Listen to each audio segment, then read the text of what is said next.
ඔගොල්ලෝ සියලු දෙනාම ආයුබෝවන් කියලා පිළිගන්නවා ඉන්වෙස්ට්පෝ ලයිෆ් YouTube නාලිකාවෙන් ගෙන අලුත්ම වීඩියෝ එකට. ඉතින් අපි නිරන්තරයෙන්ම ආයෝජනය සහ මූල්‍ය ශීර්ෂය සම්බන්ධව කතා කරන YouTube නාලිකාවක්. අදත් අපි මේ කොටස් වෙනකොට ආයෝජනය සම්බන්ධයෙන් තමයි කතා කරන්න බලාපොරොත්තු වෙන්නේ. ඉතින් අද අපි විශේෂ මාතෘකාවක් ගැන කතා කරන්න හිතුවා. ඉතින් දැන් අපිට පේනවා මේ දවස් ටිකේ මාකට් එක තරමක් දුරට පහළට ඒමක් පේන්න තිබුණා. ඉතින් ඒකට ප්‍රධාන හේතුවක් විදිහට අපිට දකින්න පුළුවන් මේ මැද පෙරදිග තියෙන උණුසුම්කාරී තත්ත්වය, මේ යුද්ධමය තත්ත්වය ඊශ්‍රායලය සහ ඉරානය.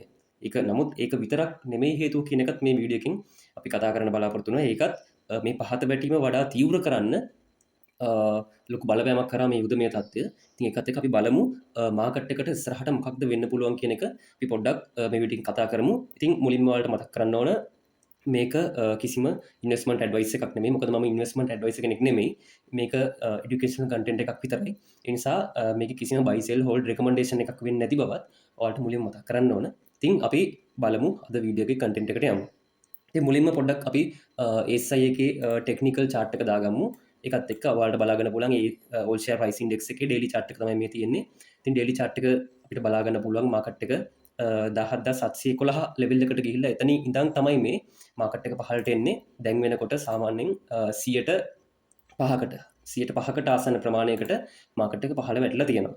ඉතින් අපි මෙතන බලා ගන්න පුළුවන් අපිට අපි පොඩ්ඩක් මේ chart එක පොඩ්ඩක් මෙහෙම ටිකක් zoom out කරගත්තොත් මෙතන අපිට බලා ගන්න පුළුවන් මාකට් එක මෙන්න මේ ට්‍රෙන්ඩ් ලයින් එකක යනවා. නමුත් මෙන්න මෙතනින් මේ මෙතනින් සපෝට් වෙලා මෙතනින් ආරම්භ වෙච්ච මේ ට්‍රෙන්ඩ් ලයින් එක අපිට බලා ගන්න පුළුවන් මෙහෙට යනකොට ටිකක් අපි පොඩ්ඩක් ආපහු zoom කරලා ගමු. මෙන්න මේ අවස්ථාවේදී ඒක බ්‍රීච් කරගෙන පහළට ඇවිල්ලා තියෙනවා. මේක අපිට මෙන්න මේ කැන්ඩල්ස් තුන මොකක්ද කියන අපිට මතකයි. මේ අප්‍රේල් මාසේ සිද්ධ වෙච්ච මේ US වල අර US ප්‍රෙසිඩන්ට් ට්‍රම්ප් අර ටැරික්ස් ඇනවුන්ස් කිරීමක් කරා. ඒකත් එක්ක මාකට් එකට ආපු අන්සර්ටනිටි එකත් එක්ක පහළීමක් සිදු වුණා. මෙතන ඇත්තටම එතන සිදු වුණේ බෙයා ට්‍රැප් අවස්ථාවක් තමයි සිද්ධ වුණේ.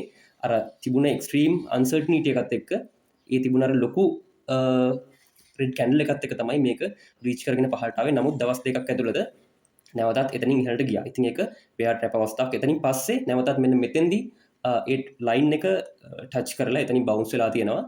නැවතත් ඉන්පසු මෙන්න මේ මෙතෙන්දිත් ඒ ට්‍රෙන්ඩ් ලයින් එකට රිස්පෙක්ට් කරලා ඒක සපෝට් කරලා නැවතත් ඉහළට ගිහින් තියෙනවා. දැන් අපිට නැවතත් බලා ගන්න පුළුවන් මාකට් එක මෙතන all time high එකකට ගිහිල්ලා එතනින් පස්සේ නැවතත් අර ට්‍රෙන්ඩ් ලයින් එක ආසන්නයට දැන් ඇවිල්ලා තියෙන්නේ. අපිට බලා ගන්න පුළුවන් මේ ට්‍රෙන්ඩ් ලයින් එක බොහෝ දුරට හෙට ඒ ට්‍රෙන්ඩ් ලයින් එක ටෙස්ට් කරන්න ඉඩ තියෙනවා. අපිට බලා ගන්න පුළුවන් සාමාන්‍යයෙන් 16750 සහ 16800 අතර වගේ තමයි මේ ලයින් එක මෙතන හිට් වෙන්න තියෙන්නේ. ඉතින් අපි බලමු මෙන්න මේක අපිට බොහෝ දුරටම මේක අපිට නිග්ලෙක්ට් කරන්න බැරි සපෝට් ලෙවල් එකක් වෙන්න පුළුවන්. මේක තරමක් දුරට තරමක් ස්ට්‍රෝං සපෝට් ලෙවල් එකක් විදිහට අපිට ගන්න පුළුවන්. මොකද අවස්ථා කීපයක්ම මේ ලෙවල් එකට එක්ස්පෙක්ට් කරලා තියෙනවා මාකට් එක. ඉතින් ඒකත් එක්ක අපි බලමු දැන් හෙට දිනේදී මේක බොහෝ දුරට මෙතන ටෙස්ට් කරන්න ඉඩ තියෙනවා. ඉතින් ඒකේ සපෝට් එකක් වෙන්න අවස්ථාවක් තියෙන බව අපිට මෙතනින් ගන්න පුළුවන්. එතන සපෝට් එකක් වුණොත් නැවතත් මාකට් එක මෙතනින් පස්සේ තරමක රිකවරි එකකට උත්සාහ ගන්න ඉඩ තියෙනවා. නමුත් ඒ සියල්ලම මේ මැද පෙරදිග තියෙන ඊශ්‍රායල් ඉරාන් තත්ත්වයේ තියෙන නවතම තොරතුරුත් එක්ක තමයි ඒක සිද්ධ වෙන්නේ. බොහෝ දුරට ආයෝජකයන්ට මාකට් එක ගෙන මාකට් එකේ මේ වෙලාවේ තියෙන ලෝකයේ තුල මේ වෙලාවේ තියෙන අවිශ්චිතතාවය යම් තාක් දුරකට පහව ගියොත් තමයි මෙතන මේ සපෝට් එක වඩා ප්‍රබල සපෝට් එකක් වෙනවද කියන එක තීරණය වෙන්නේ. මොකද හෙට මාකට් එක ඕපන් වෙන තුරු විශාල වශයෙන් බලපාන නරක නිවුස් මුකුත් ආවේ නැත්නම් ඉතින් අපිට තරමක් දුරට බලාපොරොත්තුවක් තියාගන්න පුළුවන් මෙන්න මෙතනින් යම්කිසි සපෝට් එකක් ලැබෙයි කියලා. එතනිනුත් සපෝට් එක ගන්න බැරි වුණොත් අපිට ඊළඟට බලා ගන්න පුළුවන් මේ 16511 හසන්නයට පැමිණෙන අවස්ථාවක් තියෙනවා. මෙතනින් සපෝට් එක ගන්න බැරි වුණොත් ඒ නිසා හෙට දිනේ වඩා තීරණාත්මකයි. ඉතින් බලමු මෙතනින් ඒ සපෝට් එක ගන්න පුළුවන් වේද කියන එක. අපි තවදුරටත් මේ වීඩියෝ එක ඉස්සරහට කතා කරන්න බලාපොරොත්තු වෙන එකට මොන වගේ හේතු තවදුරටත් බලපාන්න පුළුවන්ද කියන එක. ඉතින් මෙතන සපෝට් එක අපි බලමු හෙට දිනේදී මොන වගේ දෙයක් වෙයිද මෙතන සපෝට් එකෙන් යම්කිසි බවුන්ස් බෑක් එකක් සිද්ධ වෙයිද කියලා. ඒක බ්‍රීච් වුණොත් අපිට නැවතත් 16511 පැත්ත දිස බලාගෙන ඉන්න පුළුවන් මොකක්ද වෙන්නේ කියන එක. ඉතින් අපි පොඩ්ඩක් මේකේ වීක්ලි chart එක දාගත්තොත් අපිට බලා ගන්න පුළුවන් වීක්ලි chart එකේ වීක්ලි chart එකට ගියොත් අපිට එතනින් බලා ගන්න පුළුවන් හැකියාව තියෙනවා. මෙන්න මේ ගියපු වලට පේනවා මේ කළු පාට ලොකු ලයින් එක. මෙන්න මේ රෙසිස්ටන්ට් ලයින් එක මෙතනදී සහ අවස්ථා කීපයකදී මෙන්න මෙතෙන්දී කලින් මාකට් එකේ ප්‍රීවියස් all time high එකේදීත් ටෙස් කරලා නැවතත් මේ අවස්ථාවදත් එතනින් තමයි මේ රිජෙක්ටුන් මෙන්න මේ අවස්ථාවලට පේනවා දැන් තව ටිකක් සූම් කරගත්තොත් මෙතන රිජෙක්ට් වෙලා අවසානයේදී මාකට් එක මේ 16700 ආසන්නයෙන් රිජෙක්ට් වීමක් උනේ මේ වීක්ලි චාර්ට් එකත් එක්ක ගත්තට පස්සේ සාමාන්‍යයෙන් අපිට කියන්න පුළුවන් මේක මල්ටි ඉයර් ට්‍රෙන්ඩ් ලයින් එකක්. ඒ කියන්නේ 2022 සිට එන ට්‍රෙන්ඩ් ලයින් එකක්. ඉතින් ඒ කියන්නේ රෙසිස්ටන්ට් ලයින් එකක්. ඒ ලයින් එකේ වැදිලා තමයි රිජෙක්ට් වීමක් සිද්ධ වුනේ. ඉතින් එතකොට අපිට කියන්න පුළුවන් ඇත්තටම මේ මාකට් එකේ මේ තිබුණ පහළට ඒමට මේ මැද පෙරදිග යුද්ධමය තත්ත්වය යම්කිසි බලපෑමක් සිද්ධ වුණාට ඒක විතරක් නෙමෙයි මෙතනදි බලපෑවේ. මේකත් අපිට මෙතනින් පැහැදිලිව බලා ගන්න පුළුවන්. මේ මල්ටි ඉයර් ට්‍රෙන්ඩ් ලයින් එකක් එතන තිබුණා. ඒක රෙසිස්ටන්ට් ලයින් එකක්. ඒ ලයින් එකේ වැදිලා තමයි රිජෙක්ට් වීමක් සිද්ධ වුනේ. ඒ රිජෙක්ෂන් එකත් එක්ක මේ යුද්ධමය තත්ත්වය සම්බන්ධව මේ වෝ එක සම්බන්ධව නිවුස් එනකොට ඒකත් තවදුරටත් මාකට් එක ඉන්ඩෙක්ස් එක පහළට ඇදලා දාන්න තවදුරටත් බලපෑමක් ඇති කරා. ඒ පහළට ඇදීම තීව්‍ර කරන්න ඒක හේතු වුණා කියන්න පුළුවන් අපිට. තවදුරටත් අපි දැක්කා ස්ටොක්ස් වශයෙන් ගතොත් බොහෝ දුරට ස්ටොක්ස් බොහෝමය ප්‍රමාණයක් මෙතින්ද අපි ඕවැලියුට් අතරේ කියන්නේ කරෙක්ෂන් වියුතු තත්වයට බොහෝ ස්ටොක්ස් ප්‍රමාණයක් ඉහළට ගිහින් තිබුණා. ඉතින් ඒකත් ඇත්තටම මේ ලෙවල් එක කියන්නේ මෙන්න ඔයාලට මෙන්න මේ බලාගන්න පුළුවන් මේ කීප සැරයක්ම රිජෙක්ට් වෙච්ච ලෙවල් එකකින් තමයි මෙන්න මේ රෙසිස්ටන්ට් ලයින් එකෙන් තමයි මේවරත් රිජෙක්ට් උනේ. ඉතින් මෙතෙන්දි සාමාන්‍යයෙන් අපි අපේක්ෂා කරගෙන ඉඳපු රිජෙක්ෂන් එකක් සහ කරෙක්ෂන් එකක් මාකට් එක අතර මෙතන පුල් බෑක් එකක් සිද්ධ වුණා. මේක මේ වෙලාවේ තිබුණු ලෙවල් එකත් එක්ක අපිට කරෙක්ෂන් එකක් කියලා මේක හඳුන්වා ගන්න පුළුවන් වෙනවා.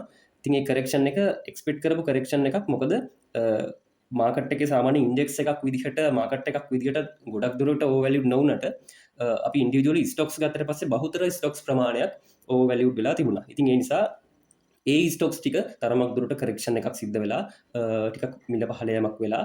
ඉතින් අන්න ඒ දේ මේ වෙලාවේ ඒ දේත් මේ වෙලාවේ සිද්ධ වුණා. ඉතින් අපි ගොඩක් දුරටම දැක්කා ගොඩක් ඉන්වෙස්ටර්ස්ලා කතා වෙනවා. දැන් අපි දැක්ක පොඩ්ඩක් මේ වර්ල්ඩ් මාකට් පැත්තට පොඩ්ඩක් ගිහින් බැලුවොත් දැනට නම් තියෙන්නේ පොඩ්ඩක් US මාකට්ස් රේට් තත්ත්වයක් තියෙන්නේ. ඒ වගේම යුරෝප් මාකට් තරමක් රෙඩ් වෙලා තියෙනවා. ඒ පොඩ්ඩක් ඒෂියන් මාකට්ස් වලට ගිහිල්ලා පොඩ්ඩක් බැලුවොත් ඒෂියන් මාකට්ස් උත් මේ වෙලාවේ රෙඩ් තත්ත්වයක් තියෙන්නේ. ඉතින් නමුත් ඊස්ට්‍රෑල් තෙල් අවි මාකට් එක තවමත් අද දිනයටත් දැන් මාකට් එක ඕපන් වෙලා තියෙනවා. තාමත් ඉන්ඩෙක්ස් එක 0.31ක් ඉහළට ගිහින් තියෙන මාකට් එක ග්‍රීන් වෙලා තියෙන්නේ. ඉතින් ගොඩක් අයට ප්‍රශ්නයක් තිබුණා මේ යුද්ධයට මැදිහත් වෙන රටවල් වල මාකට් උත් ග්‍රීන් තියෙද්දි ඇයි ලංකාවේ මාකට් එක පහළට එන්නේ කියන එක මෙච්චර. ඉතින් ඒකට අර එක හේතුවක් තමයි මම කලින් සඳහන් කරේ. මෙන්න මේ තියෙන මේ මල්ටි ඉයර් රෙසිස්ටන්ට් ලයින් එකේ රිජෙක්ෂන් එකක් සිද්ධ වුණා. ඒවත් එක්කම ස්ටොක්ස් විදිහට ගත්තම ස්ටොක්ස් බොහෝ ප්‍රමාණයක් අන්ඩර්වැලියුඩ් ඕවැලියුඩ් තත්ත්වයට ගිහිල්ලා තිබුණා. ඒ කියන්නේ කරෙක්ෂන් එකක් විය යුතු තත්ත්වයට ගිහිල්ලා තිබුණා. ඒකත් එක්කම අපිට තව සාධකයක් තියෙනවා. RSI එක ඒ ඩේලි චාර්ට් එකේ RSI එක ඉතා ඉහළ අගයකට ගිහිල්ලා තිබුණේ වෙලාවේ ඕබෝට් එකෙත් ඉහළම ඕබෝට් ටෙරිටරි එකෙත් ඉහළම අගයකට RSI එක ගිහිල්ලා තිබුණා. ඉතින් 80කටත් ඉහළ RSI එකක් අපි දැක්කා ඩේලි චාර්ට් එකට. ඉතින් ඒකත් එක්කම සාමාන්‍යයෙන් 70 80 අතර RSI එක ගොඩක් දුරට අර ඕබෝට් ලෙවල් එකට යනකොට බයින් ස්ට්‍රෝං වුණාට සාමාන්‍යයෙන් 80 වෙන් එහා තරමක් දුරට බයින් කියන සයිඩ් එක ටිකක් තර දුරට වීක් වෙන්න පුළුවන් හැකියාව තිබුණා. ඒ නිසා ඒ වීක්නස් එකත් එක්ක මාකට් එකේ හැරීමක් සිද්ධ වුණා මෙතෙන්දී.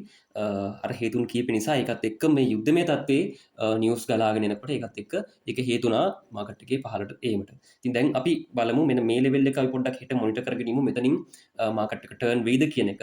එතනින් පස්සේ අපි බලමු එතන හෙට දවසේ මාකට් එක රියැක්ට් කරන විදිහත් එක්ක ඊට පස්සේ කොහොමද වෙන්නේ කියන එක. ඉතින් ඕක තමයි තියෙන ටෙක්නිකල් තත්ත්වය. නමුත් අපිට දැන් පේන්න බලාගන්න පුළුවන් මෙතෙන්දී ඔයාලට පේනවා අද දවසේ මාකට් එක 16818න් තමයි මාකට් එක ක්ලෝස් වුණේ. එතකොට 0.253ක පහළවීමක් 1.1.48ක පහළවීමක් තිබුණා. නමුත් අද ටර්න්ஓවර් එක තිබුණා 3.3 බිලියන් ටර්න්ஓවර් එකක් තිබුණා. එතකොට ඊයේ දිනේ බිලියන 3කට ඉහළ ටර්න්ஓවර් එකක් තිබුණා. එතකොට දැන් මාකට් එක පහළ ආවත් ටර්න්ஓවර් එක වෙළඳපොළ පිරිවැටුම තවමත් සැලකිය යුතු වශයෙන් හොඳ අගයක තියෙනවා. මොකද අපි වෙනද මාකට් එක පහළට එනකොට දැක්කා එතන මාකට් එක ලෝ ටර්න්ஓවර් එකක් තමයි මාකට් එක පහළට එන්නේ. නමුත් මේ වෙලාවේ අර මාකට් එක කියන්නේ වෙළඳපොලේ තියෙන මේ යුද්ධමය කියන්නේ මේ යුද්ධමය තත්ත්වයේ හේතුවෙන් ඇතිවෙච්ච මේ වෙළඳපොලේ තියෙන අවිනිශ්චිතතාවය එක්ක ආයෝජකයන් අර කියන්නේ බයින් වලට නැඹුරු වීමක්. ඒ කියන්නේ අර අපි කියන්නේ ඇග්‍රෙසිව් විදිහට ඉහළට කියන්නේ අපි ඕඩර් බොක්ස් වල ඉහළට බයි කරගෙන යන නැඹුරුවක් නැති වුණාට අපිට පේන්න තියෙනවා සෙල් එක එනකොට බයස්ලා ඒක ඇබ්සෝබ් කරගන්න තියෙන නැඹුරුවක් අපිට පේන්න තිබුණා. ඉතින් ඒක ඒ නිසා ගොඩක් දුරට අපි දැක්කා මේ ටර්න්ஓවර් කියලා යමක් සිද්ධ වුණා. මොකද මේ බිලියන 3ක ටර්න්ఓවර් එක පිටිපස්සේ ඉන්න රිටේල් ඉන්වෙස්ටර්ස්ලා නෙමෙයි. මොකද බිලියන 3ක් කියන්නේ ඉහළ ටර්න්ஓවර් එකක්. ඉතින් මේක පිටිපස්සේ ඉන්ස්ටිටියුෂන් හයි net worth investors මේකේ ඉන්නවා. මොකද ඊයේ දවසේ ටර්න්ஓවර් එක බිලියන 3කට එහා. ඒ කියන්නේ සාමාන්‍ය ස්ට්‍රෝං හෑන්ඩ් මාකට් එක අතහැරලා නැහැ. මාකට් එකේ ඉන්නවා කියන එකට සලකුණක් ඒක විදිහට අපිට දකින්න පුළුවන්. ඉතින් ඒක හොඳ තත්ත්වයක්. ඇත්තම ටර්න්ஓවර් එක කන්ටිනියු වීම හොඳ තත්ත්වයක්. මොකද අපි සාමාන්‍යයෙන් දකින්නේ මාකට් එකක් ඉහළට යනකොට තමයි හයි ටර්න්ಓවර්ස් වදින්නේ. මාකට් එකක් පහළට එන්නේ බොහෝ දුරටම විශේෂයෙන් මේ වගේ අන්සර්ටන් එකක් තියෙන වෙලාවට මාකට් එකක් විශේෂයෙන් පහළට එන්නේ ටිකක් අඩු ටර්න්ఓවර් එකක් එක ටර්න්ஓවර් එකකින් විශාල ඩ්‍රොප් එකක් අපිට එතකොට පේන්න තියෙනවා. නමුත් ටර්න්ஓවර් එක මේ විදිහට කන්ටිනියු වෙන එක අපිට පොසිටිව් කාරණයක්. ඒක මොකද මේ තත්ත්වයන් ඇත්තටම යුදමය තත්ත්වයක්. මේක යුදමය තත්ත්වයක් එක්ක තමයි මේ වැඩිපුර ප්‍රමාණයක් පහළට එන්න හේතුව වුණේ. ඉතින් මේක ඇත්තටම යුදමය තත්ත්වයක් කියන එක සදාකාලික තත්ත්වයක් නෙමෙයි. මේක මොන වෙලාවෙ අවසන් වෙයිද කියන්න බෑ. ඉතින් ඒ වගේ තත්ත්වයක් එක්ක ඉදිරියේ මේ යුදමය තත්ත්වය තාම ඇත්තටම අපි මේක තාමත් මේක රටවල් දෙකක යුද්ධයක් විදිහට තමයි අපිට මේක තාමත් දකින්න තියෙන්නේ. මොකද මේක කලාපී යුද්ධයකට හෝ ගෝලීය නැත්නම් ලෝක යුදමය තත්ත්වයක් විදිහට වර්ධනය වීමක් සිද්ධ වෙලා නැහැ. තාමත් රටවල් දෙකක් අතර තමයි මේ යුද්ධය තියෙන්නේ. ඒ රටවල් දෙකට අමතරව වෙන කිසිම රටක් තාම ඍජු මැදිහත් වීමක් මේ යුද්ධයට කළා නැහැ. ඒ නිසා ඉතින් මේ රටවල් දෙකක අතර ඉදිරියේදී යම්කිසි එකඟතාවයකට ආවොත් ඉතින් මේ තත්ත්වය සම්පූර්ණයෙන් වෙනස් වෙලා වෙළඳ පොළවල් ඉහළට යාම ආරම්භ වෙන්න පුළුවන්. මොකද අපි මීට කලින් අපි දැකලා තියෙනවා. මොකද අපි දැන් ASI එකත් එක්කම ගත්තොත් මෙන්න මේ 15න් පේන්න තියෙනවා. මේ 15ම සිද්ධ වුණේ මෙන්න විශේෂයෙන් මේ කැනල් 3 15ම සිද්ධ වුණේ US ටැරිෆ් ප්‍රශ්නයත් එක්ක. ඉතින් මේ ටැරිෆ් ප්‍රශ්නය දින කිහිපයයි තිබුණේ. ඒකත් එක්ක ඒකේ යම්කිසි විසඳුමක් ලැබුණාමත් එක්ක මාකට් එක එතනොත් ඉහළට, කියන්නේ කලින් හයි එකටත් වඩා ඉහළට මාකට් එක ගියා.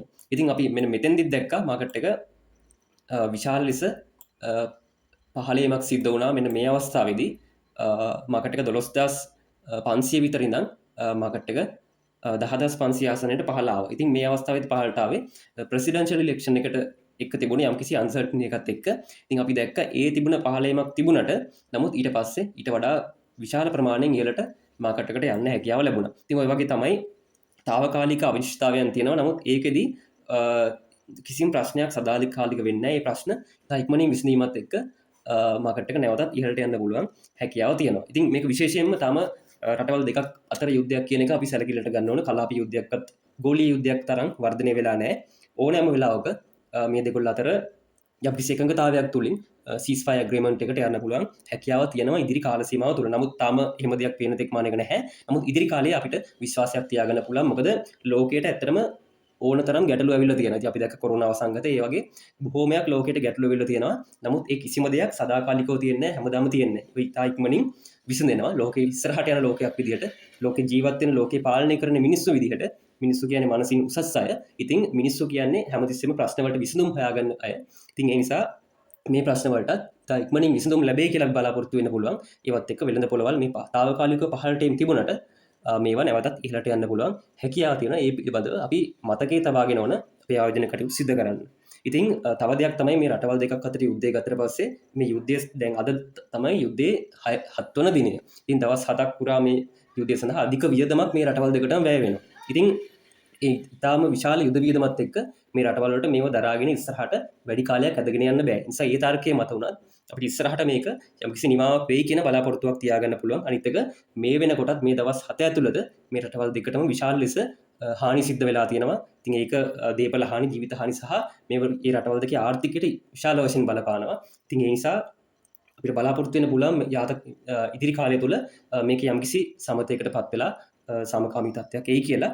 ඉතින් යුදමය තත්ත්වය එසේ වෙද්දී ගොඩක් අයට තිබුණ අර ප්‍රශ්නය තිබුණා. මොකද ඉස්රායල් මාකට් එක පවා වෙද්දී අපේ මාකට් එක පහළට එන්නේ කියන එක. ඒකට ප්‍රධාන හේතුව තමයි අපි කලින් කතා කරේ මේ අපි මාකට් එක ගොඩක් ඉහළට ගිහින් තිබුණේ. මාකට් එක සාමාන්‍යයෙන් 10500 විතර ඉඳන් එන අප් ට්‍රෙන්ඩ් එකේ තමයි මාකට් එක මේ 10700 විතර ගියේ. ඊට කලින් తాවකාලිකව පහළේම තිබුණට විශාල පහළීමක් තිබුණේ නැහැ. ඉතින් ඒ නිසා ඉච්චර විශාල ප්‍රමාණයක මාකට් එක අප් වෙලා තිබුණේ. ඒක සැලකිය යුතු ලෙස ස්ටොක්ස් කරෙක්ෂන් එකක් අවශ්‍ය වෙලා තිබුණේ සමහර ස්ටොක්ස් වලට. ඉතින් ඒකත් එක්ක සහ මේ මල්ටි ඉයර් ට්‍රෙන්ඩ් ලයින් එක රිජෙක්ෂන් එකත් එක්ක මාකට් එක පහළට ආවා. ඉතින් ඒ වගේම තමයි අපේ ආර්ථිකය ඇතරම ගොඩක් පහළ තැනකට කඩාගෙන වැටලා තිබුණේ. ඉතින් ඒකත් එක්ක තාමත් අපි ජාත්‍යන්තර මූල්‍ය අරමුදලේ විස්තීර්ණ ණය පාසුකමත් එක්ක ඒ වැඩසටහන යන රටක් විදිහට තාමත් අපි ආර්ථික ස්ථාවර වෙමින් පවතින රටක්. තාමත් අපි ආර්ථිකය 100ක් ස්ථාවර මට්ටමකට ඇවිල්ලා නැහැ. ඉතින් ඒකත් හේතු වුණා මෙන්න මේ වගේ යුදමය තත්ත්වයක් තුළ අපේ වගේ තාමත් 100ක් ස්ථාවර නැති ආර්ථිකයට යම්කිසි කම්පනයක් එන්න පුළුවන්. මොකද ඉරානයට අපි යම්කිසි අපනයනයන් ප්‍රමාණයක් කරනවා. ඒ වගේ දේවල් ඊට අමතරව ඊස්ට්‍රාලේ අපේ වැඩ කරන අපේ ලංකාවේ ශ්‍රමිකයන් 20000කට ආසන්න ප්‍රමාණයක් වැඩ කරනවා. ඉතින් ඒක සහ ලෝක වෙළඳපොලේ බොරු තෙල් මිලේ ඉහළ යාමක් සිද්ධ වීම පවතිනවා. ඉතින් අනේ වගේ කාරණා ලංකාවේ ආර්ථිකයට සමහර වෙලාවට දරා ගන්න බැරි වෙන්න පුළුවන්. මොකද ඊටමත් ශක්තිමත් ආර්ථිකයක් නෙමෙයි. ඒ නිසා ලංකාවේ වෙළඳපොලත් ඒකට ආයෝජකයෝ බොහෝදුර රියැක්ට් කරනවා. මේ වගේ අනිශ්චිතතාවයක් ආවට පස්සේ ඒකයි මේ ලංකාව වගේ අපේ වෙළඳපොළ අනිත් රටවල් වලට සාපේක්ෂව අපේ වෙළඳපොළ වැඩිපුර පහළට ඒමක් සිද්ධ වෙන්නේ. ඉතින් ඒ නිසා මම හිතනවා ඔයාලට ඒ තිබුණ සමස්ත ප්‍රශ්නෙටත් මේ වීඩියෝ එක හරහා උත්තරයක් එන්නේ නැති කියන එක. ඉතින් මෙන්න මේ වගේ දේවල් ටිකක් සහ අපිට මේ විශේෂයෙන්ම කතා කරන්න ඕන අද දවසේ අපි පොඩ්ඩක් ගත්තොත් මාකට් එක ඇත්තටම මේ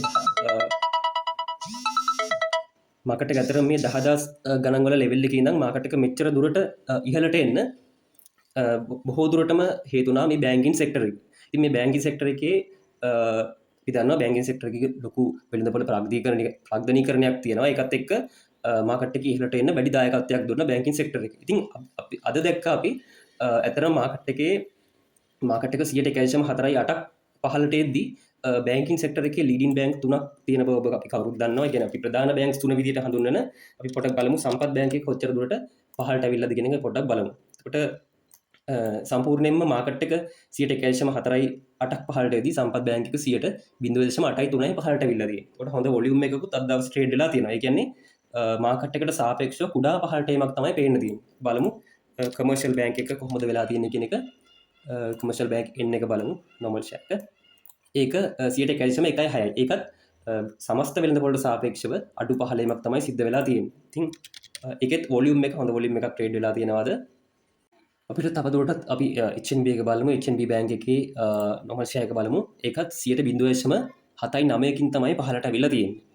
ඉතින් අපිට බලා ගන්න පුළුවන් මාකට් එක 1.1.48කින් පහළ එනකොට ප්‍රධාන බැංක්ස් තුන 101කට ආසන්න හෝ ඊට අඩු ප්‍රමාණයකින් තමයි පහළට අවිල්ලා තියෙන්නේ. ඉතින් අපිට පේන්න තියෙනවා මේ බැංකින් සෙක්ටර් එක ගත්තම ප්‍රධාන බැංක් තුන අපිට පේනවා තරමක් දුරට හෝල්ඩ් වෙනවා වගේ. සහ ඒවට ආයෝජකයන් වැඩිපුර රැඳී එන ඒමක් පේන්න තියෙනවා. මොකද හොඳ වොලියුම්ස් පේන්න තියෙනවා. ඉතින් ඒක අපිට මේ වෙලාවේ පොසිටිව් තත්ත්වයක් විදිහට දකින්න පුළුවන්.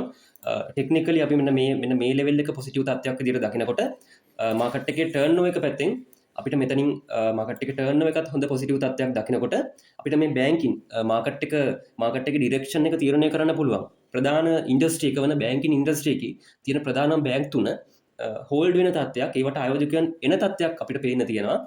ඉතින් ඒකත් එක්ක අපිට මාකට් එකේ දැනට අවිශ්තාවයක් තිබුණාට නමුත් මාකට් එකේ යම්කිසි රිකවරි එකක් වේදෝ කියන බලාපොරොත්තු අපිට තියාගන්න පුළුවන් හැකියාව තියෙනවා. ඒත් එක්කම අපිට බලා ගන්න පුළුවන් 4 hour chart එකට ගියාට පස්සේ 4 hour chart එකේ RSI එක මේ වෙලාවේ 30ට ආසන්න ලෙවල් එකට අවිල්ලා තියෙනවා. ඒ කියන්නේ ඕවර්සෝල්ඩ් ලෙවල් එකට ආසන්න වෙලා තියෙනවා 4 hour chart එකේ RSI එක. ඉතින් ඒකත් එක්කත් අපිට තරමක දුරට මාකට් එකට රිකවීමක් තරමක සපෝට් එකක් බලාපොරොත්තු වෙන්න පුළුවන්. මොකද RSI එකත් ඒ ලෙවල් එකට පැමිණලා තියෙන නිසා. නමුත් RSI එකේ ලෙවල් එකට පැමුණු පමණින් අපිට කියන්න බෑ මාකට් එක රිකවර් වෙනවා කියලා. නමුත් යම්කිසි බලාපොරොත්තුවක් තියාගන්න පුළුවන් හැකියාව තියෙනවා 4 hour chart එකෙන් අඩු ටයිම් ෆ්‍රේම් එකක්. නමුත් තරමක් දුරට අපිට කන්සිඩර් කරන්න පුළුවන් ටයිම් ෆ්‍රේම් එකක් 4 hour ටයිම් ෆ්‍රේම් එක. ඉතින් ඔන්න ඔය දේවල් ටිකත් එක්ක අපිට සමස්තයක් විදිහට මේ වීඩියෝ එකකින් අපිට කතා කරන්න පුළුවන් මාකට් එකේ දැන් අපි වොච් කරගෙන ඉන්න ලෙවල් එක කොහොමද වෙන්නේ කියන එක අපි ආකාර කීපයකින් කතා කරා. ඒක ඇත්තටම සපෝට් වෙයිද කියන එක අපිට හිත බලා ගන්න පුළුවන් සහ ඒක සපෝට් වෙයි කියලා හිතන්න පුළුවන් කාරණා කීපයක් අපි මේ වීඩියෝ එකෙන් කතා කරා. සහ මේ වෙලාවේ ආයෝජකයන්ට තිබුණ විශාල ප්‍රශ්නයක් තිබුණා අපේ මාකට් එක ගැන. ඉතින් ඒකටත් මේ වෙලාවේ මම හිතනවා පිළිතුරක් ලැබෙන්නේ නැති කියන එක. ඉතින් මේකත් එක්ක බලමු මේ සියල්ලම අපි කතා කරමු මේ ටෙක්නිකල් උනත් ටෙක්නිකල් කියන එක අපි දන්නවා සෑම විටම 100%ක්ම හරියනවා කියලා එකක් නෑ. ටෙක්නිකල්ස් වල සියල්ල බොහෝ දුරට ෆන්ඩමෙන්ටල් මත සහ නිවුස් මත තමයි තීරණය වෙන්නේ. ඉතින් වෝ එක සම්බන්ධව ගොඩක් දුරට නෙගටිව් නිවුස් එකක් ආවේ නැත්නම් හෙට මාකට් එක ඕපන් වෙනකන් අපිට හෙට දිනය ගැන යම්කිසි සුබවාදී බලාපොරොත්තුවක් තියාගන්න පුළුවන් තත්ත්වයක් මේ වෙනකොට තියෙනවා කියලා අපිට කියන්න පුළුවන්. නමුත් මේ යුද්ධමය තත්ත්වයේ යම්කිසි ගැටලුකාරී තත්ත්වයක් වුණොත් ටෙක්නිකල් සියල්ලම ඉන්වැලිඩ් වෙලා මාකට් එක පහළට එන්න පුළුවන් හැකියාව තියෙනවා. ඒ නිසා අපි මේ අවදානම සහ ඒ විශ්ලේෂණයන් සහ සියල්ල පිළිබඳව අවබෝධය එක්ක තමයි මේ වෙලාවේ වැඩ කරන්න ඕන. නමුත් අපිට පැහැදිලි කාරණය තමයි මේ මාකට් එකේ සියලු පහළටම මේ යුදමය තත්ත්වයක් කියන එක පැහැදිලිවම තාවකාලික තත්ත්වයක්. ඒ නිසා මේ තාවකාලික තත්ත්වයක් එක්ක ආපු අනිශ්චිතතාවය නිසා තමයි මාකට් එක පහළට එන්නේ මේ වෙලාවේ වැඩිපුර වශයෙන්. ඉතින් ඒකත් එක්ක මාකට් එකේ අර කරෙක්ෂන් එකක් විය යුතු ස්ටොක්ස් කරෙක්ට් වෙමින් පවතිනවා. ඉතින් ඒ දේවල් එක්ක මාකට් එකේ මේ තත්ත්වය පහව ගිය සැනින් මාකට් එක ඉහළට යන්න අවස්ථාවක් ලැබෙයි කියන එක අපිට විශේෂයෙන් අපිට බලාගන්න පුළුවන්. මොකද ලංකාවේ ආර්ථිකය ගත්තට පස්සේ ලංකාවේ මැක්‍රෝ ඉකොනොමික් කන්ඩිෂන් එක ගත්තට පස්සේ හොඳ තත්ත්වයක තියෙනවා. ඉතින් අපි දැක්ක ඉන්ට්‍රස්ට් රේට් වල හොඳ පහළට යීමක් සිද්ධ වෙලා තියෙනවා. 7.75කට ඕවර්නයිට් පොලිසි රේට් එක පහළට අවිල්ලා තියෙනවා. ඒත් එක්කම ට්‍රෙෂරි බිල් වල ට්‍රෙෂරි බොන්ඩ් වල රේට්ස් පහළට අවිල්ලා තියෙනවා. ගවර්න්මන්ට් සිකියුරිටිස් වල ඉතින් ඒ රේට්ස් පහළට අවිල්ලා තියෙනවා. ඒකත් එක්ක ආයෝජකයින්ට මේ වෙලාවේ තියෙන හොඳම ඔප්ෂන් එකක් විදිහට තමයි කොටස් වෙනද පොඩි තියෙන නිසා මේකට ඇත්තට මාකට් එකට සල්ලි එනවා. මේ වෙලාවේ තියෙන්නේ මේ විශේෂතාවය නිසා තමයි ධර්මයක් දුරට ආයෝජකයන් මේ ඇග්‍රෙසිව්ලි බයි වලට යන්නේ නැති ප්‍රශ්නයක් තියෙන. ඒ නිසා අපි බලමු හෙට දිනේදී මාකට් එක කොහොම රියැක්ට් කරයිද කියලා. එහෙනම් මේ වීඩියෝ එක මෙතනින් අවසන් කරනවා. මේ වීඩියෝ එකත් එක්ක මෙතෙක් වෙලා රැඳී සිටි ඔයාලට ස්තුතියි. මේ channel එක තාම subscribe කරලා නැත්නම් channel එක subscribe කරලා තියාගන්න. bell notification එකත් on කරලා තියාගන්න. මේ වීඩියෝ එක හොඳයි නම් අනිවාර්යෙන් like එකක් දාගෙන යන්න. ඔයාලට මොනවා හරි කියන්න තියෙනම් comment එකක් දාගෙන යන්න සහ මේ වීඩියෝ එක තව කෙනෙක්ට බලන්න share කරන්න කියලා ඉල්ලමින් මේ වීඩියෝ එක අවසන් කරනවා. ස්තුතියි.